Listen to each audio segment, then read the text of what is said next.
প্রভাবশালীরা নামে বেনামে কত ঋণ আত্মসাৎ করেছেন তার হিসেব হচ্ছে বলে জানিয়েছেন অন্তর্বর্তী সরকারের প্রধান উপদেষ্টা ডক্টর মোহাম্মদ ইউনূস। আত্মসাৎকৃত অর্থের পরিমাণ লক্ষাধিক কোটি টাকার ওপরে বলে ধারণা করছেন তারা। তবে বিবৃতিতে প্রভাবশালীদের নাম জানানো হয়নি।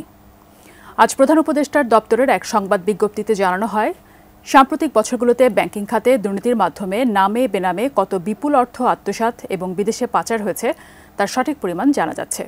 নতুন ব্যবস্থাপনা কর্তৃপক্ষের মাধ্যমে সংশ্লিষ্ট ব্যাংক ও আর্থিক প্রতিষ্ঠানগুলো থেকে আত্মসাৎকৃত অর্থের প্রকৃত তথ্য সংগ্রহ এবং নিরীক্ষা কার্যক্রম শুরুর কথা বলা হয়েছে।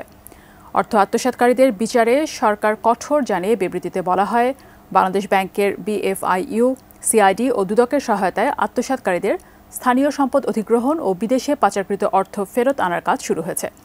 এজন্য বিদেশে যোগাযোগ শুরু করেছে সরকার।